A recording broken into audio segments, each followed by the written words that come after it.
All right, this is our tiny house that I've been working on since I guess January of last year. It's been a challenging project. I've never done anything like this in my life. I'd never even framed a wall before I built this. So I had to do a lot of research on YouTube, buying construction books, reading a lot of materials online. Turns out when it gets into electrical and some of the framing concepts, it's not quite clear.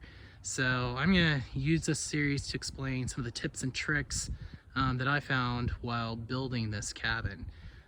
Just kind of where are we? This is Northwest Arkansas. It's kind of a hot spot right now, but this is just about 10 miles or 10 minutes from Fayetteville.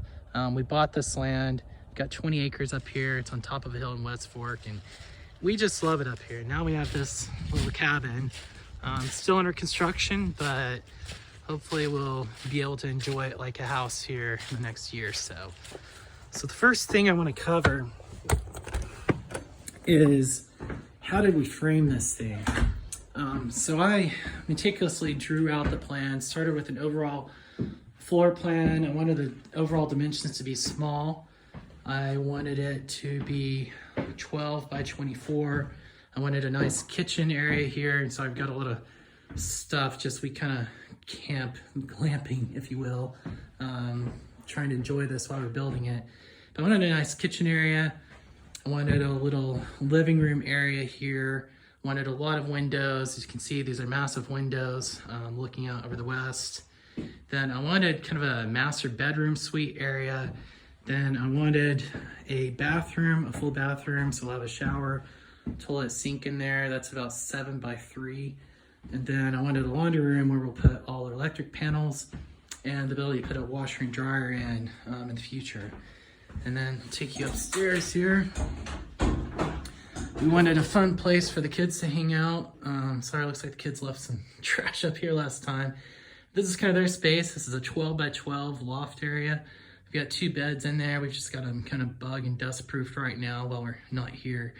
But when we come out to this cabin, the boys pretty much live up here. They love it. And they've really got more room in there than they do at their room in the house. So that's a lot of fun. So let's get a framing. Overall, this project was a little bit challenging. As you see, I wanted really high ceilings, so that's a 14-foot wall in the front. And then we've got an 11-foot wall in the back. So that put me on some ladders and scaffolding. It got quite uncomfortable, but I wanted to keep the overall height as low as possible. So the first challenging aspect I ran into is this area under the loft. We want to keep it low, so this is actually a 7-foot ceiling. So that created a few problems when you get into the doorway and the windows. So if you look at this window, this is a traditional header framing. So you have your jack studs coming up and they support that header. And that lets us put weight on top of that header if we need to. So that was not going to work out with the heights and everything that I need to achieve with this double crank out window. So the first advanced framing technique that I researched, basically you frame up the wall as usual.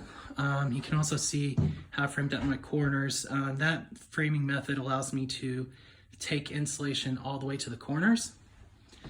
Then what we've done here is I'm basically using the floor joist for my loft. They double as a header for the door and the window. And this is structurally sound. The principle is, if you look up there, what I've done on this wall, this is kind of the traditional approach where I've just got 1 2x6 up there. Over here though, I basically took 2 2x6s, then I sandwiched them. I sandwiched in some 5/8 in the middle. When you take 2 2x4s or 2x6s, you sandwich in the 5/8, that actually gets you to 3.5 inches. So it lines up on the top of that header stud, the header studs very nicely.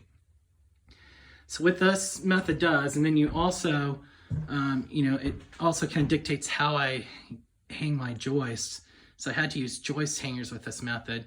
But what that does is now that floor joist for the second floor basically serves as the header. So structurally sound, let me keep an overall low profile of 7 feet.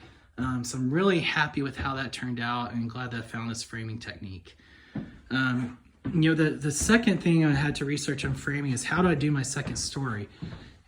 Older construction, dating back probably 100 years ago, if you think about like all the saloons and things are built in the Old West, they use balloon framing. So basically just have a really tall wall with continuous studs. The more modern methods is more of I'm sorry, I'd have to Google it, but more of a stacked framing, where basically we frame up the first floor and then we put in the floor joists and we actually put in the flooring, the subflooring, and then you frame your second floor on top of that. So if you look at this cabin, if you split it, there's a 12-foot, two 12-foot sections, and they meet right there at those studs. I've got balloon framing on one side, then I've got the more modern approach on this side. So that was interesting. Everything matched up. I think I ended up like an 1/8 inch off on this side, but nothing a sledgehammer wouldn't fix. It is important whenever you do balloon framing, once you get studs spread out over a certain distance, you've got to go in and see these spacers. That just adds overall stability and keeps everything square. If you don't do that, it could lead to problems down the road. You can also see that I did a staggered approach around the walls here.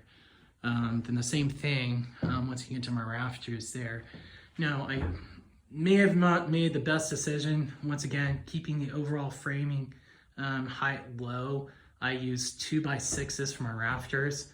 Unfortunately, what I learned is if I put in insulation, it's really going to restrict me. I could get R19 in there, but the problem is that insulation is going to be touching my my decking. And my understanding is anytime you have hot and cold air meet, you're going to have condensation. So that means I'd have to sit there, and you see I've got cedar soffits from the outside. It's all caulked in. It's totally airtight. I'd have to go drill holes, get some screens attached on there somehow to keep squirrels and animals, rodents out, and then run trays. I'd have to buy a lot of trays and basically have a tray for a vent there, and then go down to R13 insulation up there. So that's really not ideal. So we're going to be looking at an affordable way to put foam insulation in there. Apparently, once you put foam insulation in there, you don't have that cold and hot air meeting, so you don't have the condensation issues. So anyway, that's one more challenge I've got to work through, but we're on our way on that. The next advanced framing technique that I found was a single header plate. So if you look down here on the blower construction, I've got double headers. That's your traditional approach. This serves a few purposes. If you look at the junction here, I'm not sure if this is the best example. So I framed this section of the wall independently. In fact, I framed some of these in my driveway in Fayetteville and then drove them out here. That's fine because I backed into a tree, busted one of the frames and dented my tailgate. Not my tailgate, but my bed. So I had to pull that out and fix the frame. Actually, there you can see right there in the corner where I busted that. But a great thing about framing is it doesn't have to be pretty. It's behind a wall. It's easy to fix mistakes like that. I also did find that just framing this stuff, if you get a framing square, it is so easy to get these things perfectly square and exact measurements. So I've done a lot of trim carpentry before this. Done some wainscoting bathrooms. I've made custom craftsman trim around doors and windows to match a 1930s style house. So I'm familiar with accurate cuts, but it's a lot of fun on framing. Just when you just do your measurements. Once you lay out everything, you nail gun it together, it ends up perfectly square. So I found framing to be really fun. Sorry, back to this double header concept. So basically, this wall is independently framed here. What that lets me do is once I put it up there, I put my header on, and my header laps over this next wall. So that gives you some more rigid structure with that header overlapping. I really didn't need that out here though. It's also a challenge. If you look at, I've got my slope, that overlap wasn't really gonna help me too much. So the second advanced framing technique is a single header. Now, an advantage of the double header is if I have a double header, I can bring my joists in and they don't have to line up over a stud. That double header would keep you from any sag. So this advanced framing concept is basically I line up my joists on top of the studs. That way the load's transferred to the stud and I can do a single header. So that helped me keep the overall elevation a bit lower, helped me save a tiny bit on framing costs, and really happy with that. You might notice, say, Kent, these walls don't look like they're the standard width, and you'd be correct in that assessment.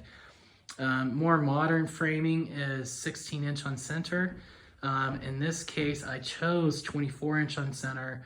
I didn't necessarily do that for economics. I really did that as I drew this thing out. I had so many windows in here that things just really did not line up right once I calculated my window sizes. So I felt like going 24 on center is actually able to get the framing exactly where I wanted around these windows. But anyway, overall happy with the result. This structure has been standing here for about 2 years. It survived some 70 or 80 mile an hour wind events. We get some pretty serious storms blowing up from Oklahoma, kind of tornado alley. In fact, the valley down here historically has had a few tornado tracks. We've had some tornadoes in the area, so I know it's withstood some pretty high wind events. So I'm super happy with the structure and can't wait to see this built out. Anyway, thanks for watching. I hope this was informative. Maybe save somebody a couple hours in researching some advanced framing techniques.